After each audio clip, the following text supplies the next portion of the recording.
couche ce matin et c'est la plus chanceuse de cette matinale. Marine Sabourin, vous êtes à la chocolaterie de la Reine Astrid à Savigny-sur-Orge. Vous êtes en plein cœur de la chocolaterie à l'atelier. C'est ici que sont réalisés les chocolats.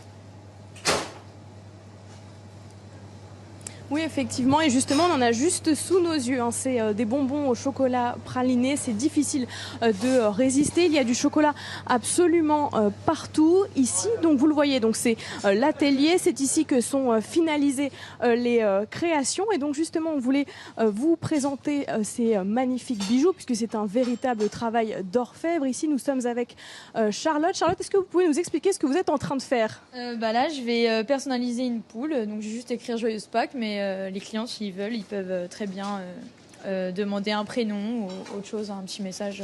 Voilà. Qu'est-ce qui marche toujours en termes de décoration? Pour Pâques, c'est tout ce qui est fleuri. Les écritures, ça marche très bien aussi. Les clients adorent. Donc, ouais, tout ce qui est écriture et décoration, style fleurs ou des petits œufs de sucre coloré. Effectivement, on va le voir dans quelques instants. Chana, il y a des créations aussi qui sont bien plus complexes en termes de durée, de réalisation.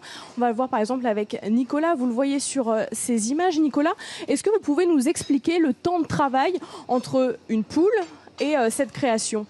Alors c'est deux temps de travail assez différents. En fait, la poule juste avant, vous avez vu, c'est un moulage. Donc il y a du travail dessus, mais c'est du moulage, donc ça reste des étapes assez rapides. Là, on est sur quelque chose de très différent. En fait, tout est très minutieux. C'est plein de petits éléments qu'on a fabriqués, qu'on a détournés pour en faire cette pièce-là. Donc là, une pièce en fait sur le thème de la magie. Donc des petits œufs magiciens qui s'essaient à des tours. Bon, pas toujours réussi, mais voilà, en gros, c'était l'idée de faire une petite pièce assez marrante, assez drôle, surtout pour les enfants. Mais il y a beaucoup plus de travail, puisqu'en fait, tous les éléments que vous voyez là sont faits à la main. On a moulé les caisses, on a percé la caisse pour mettre les tubes, on a fait des petits chapeaux. En fait, le travail est beaucoup plus long et beaucoup plus minutieux. Mais c'est une partie qu'on a à cœur de montrer. Ça fait partie de notre savoir-faire, en fait. Donc, on a aussi envie de montrer à nos clients voilà, tout ce qu'on peut faire en chocolat, puisqu'en fait, tout ce que vous voyez là, c'est en chocolat et on peut le manger. Donc, c'est aussi l'idée. Et alors, quelles sont les qualités, justement? On est en plein cœur de l'atelier, on a des chocolatiers partout. Quelles sont les qualités à avoir pour être un bon chocolatier? Voilà, alors surtout, déjà, il faut avoir de la patience et de la minutie. Je pense qu'il faut aussi avoir beaucoup de réflexion. Il ne faut pas être passionné, ça c'est la première chose, aimer le chocolat, bien sûr.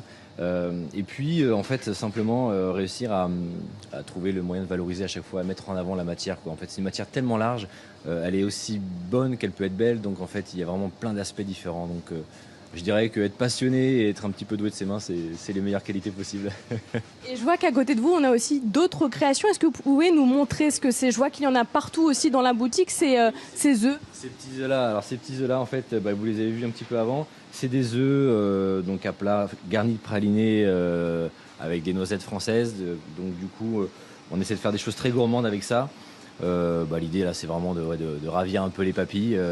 Voilà, on change un peu du visuel et on est un peu plus sur le goût. Et donc, avec notre praliné, on sait que nos clients adorent ça. Donc voilà, on propose aussi des choses un peu gourmandes. Super, merci beaucoup Nicolas. Alors vous l'avez entendu, Chana, il faut être consciencieux, minutieux. On a encore un petit peu de travail avant de pouvoir faire du chocolat. Merci beaucoup Marine Sabourin, merci à vos invités et merci à Sacha Ropin.